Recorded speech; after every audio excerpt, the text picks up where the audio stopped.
चलिएगा, अब इसके हम सॉल्यूशन पर बात करते हैं।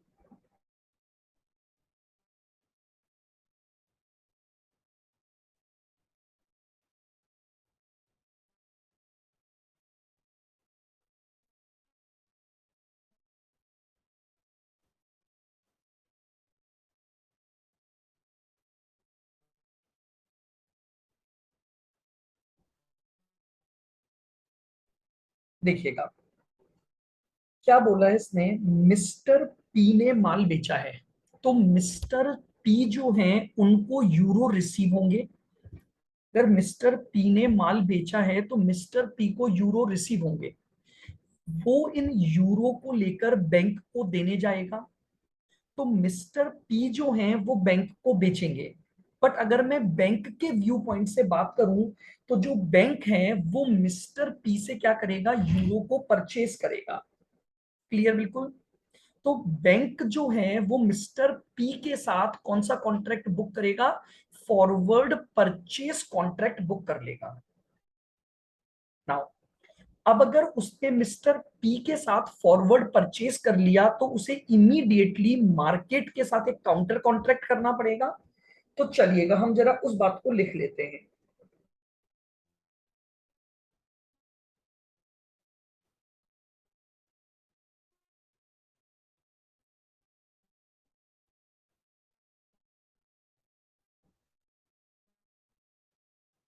आइएगा,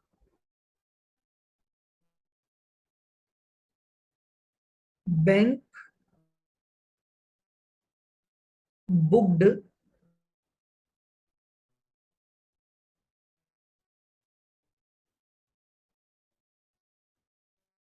फॉरवर्ड परचेस कॉन्ट्रैक्ट।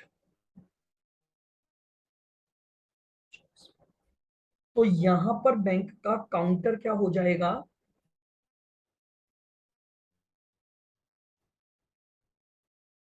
लिख दें काउंटर कॉन्ट्रैक्ट आ गया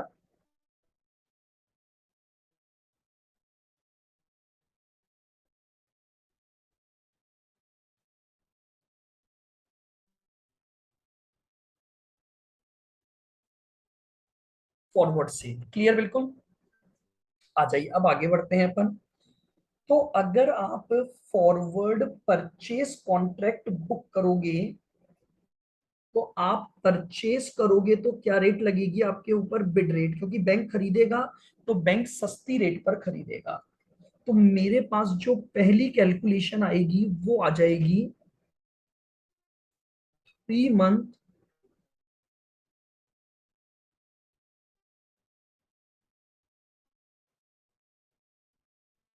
फॉरवर्ड रेट। सबसे पहले मैं निकाल लूंगा मेरी 3 मंथ फॉरवर्ड रेट, जो कि क्या होगी, ओरिजिनल कॉन्ट्रैक्ट रेट होगी, जो कि क्या होगी, ओरिजिनल कॉन्ट्रैक्ट रेट होगी हमारी।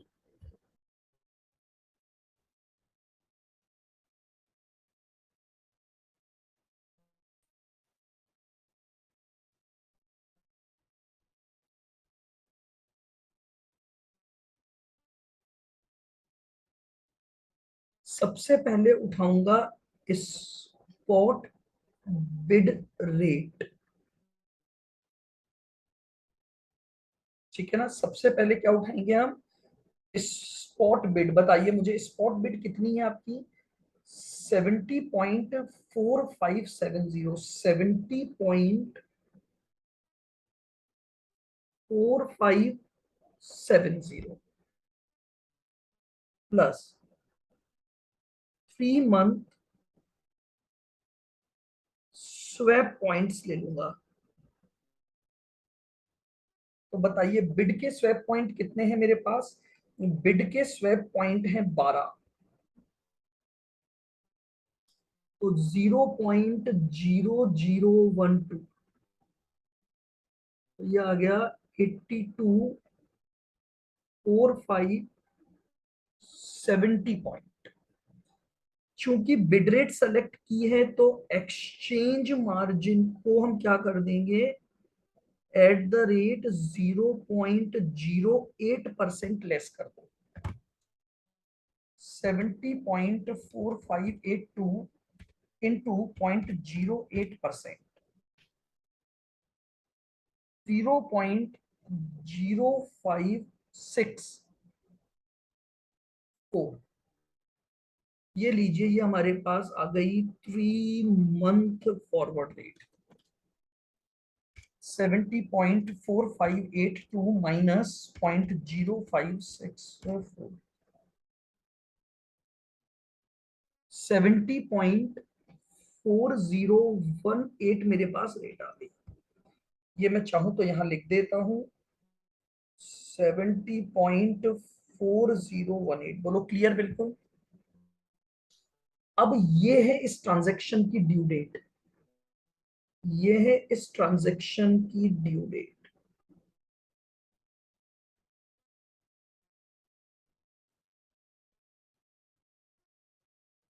ड्यू डेट पर क्या हुआ? ड्यू डेट पर कस्टमर ने कैंसिलेशन रिक्वेस्ट डाल दी।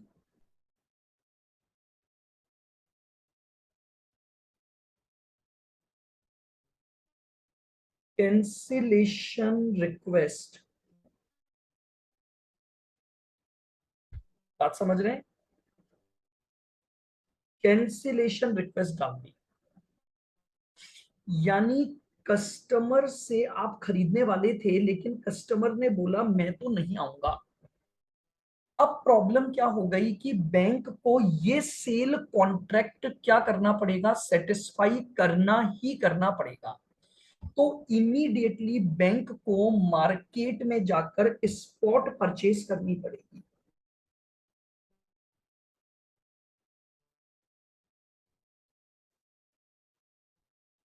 Spot purchase from market.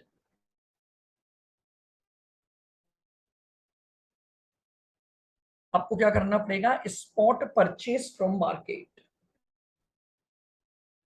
तो अगर आप मार्केट से खरीदोगे तो मार्केट आपको बेचेगा तो आस्क रेट लगेगी स्पॉट की।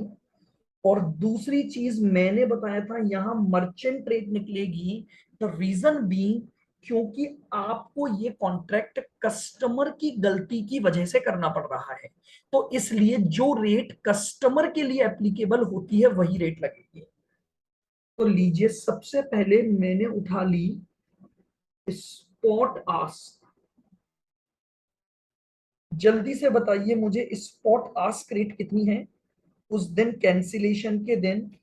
70.2585।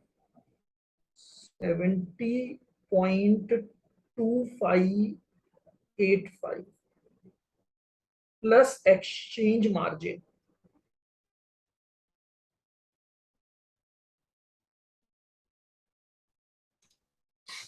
70.2585 इंटू 0.08%, 0.0562। चूंकि आस्क रेट लिए तो आस्क रेट लिए तो मार्जिन प्लस हो जाएगा।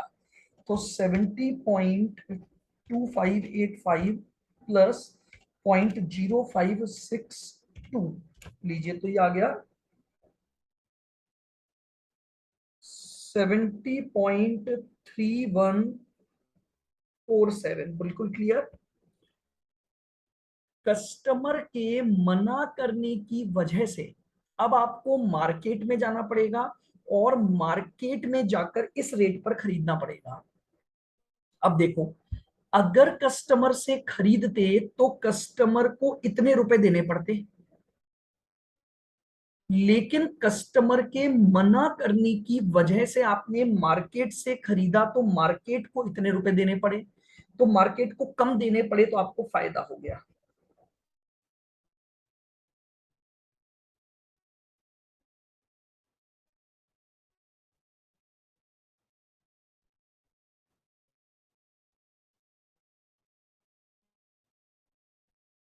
Statement showing gain oblique loss.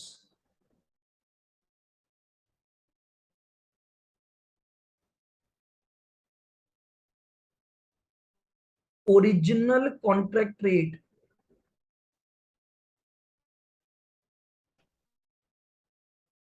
तो लीजिए, ओरिजिनल कॉन्ट्रैक्ट रेट आपकी कितनी थी? 70.4018।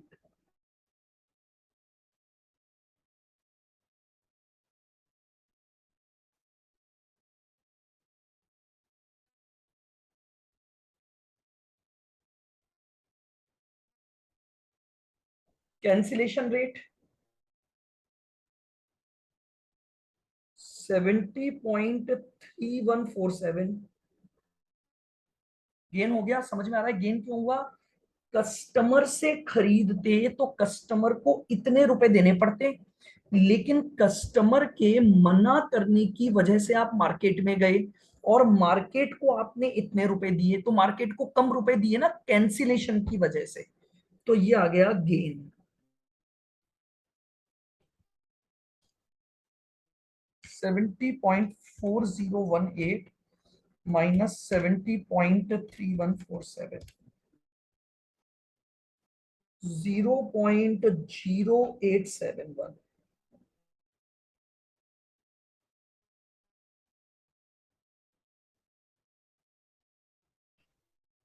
इनवॉइस वैल्यू है आपकी कितनी थी? 15,000।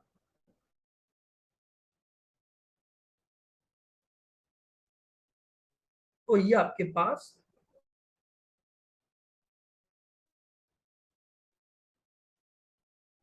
टोटल गेन आ जाएगा इंटू 15,000, 1307।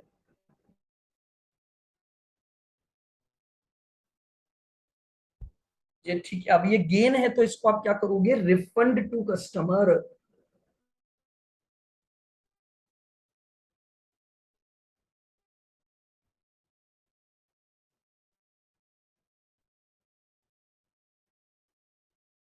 ये लीजिए, हम कस्टमर को क्या कर देंगे?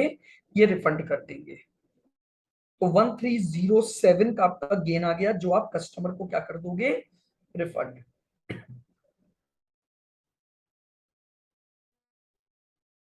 बताइए, क्लियर है बिल्कुल? तो ये क्वेश्चन था हमारे पास कैंसिलेशन।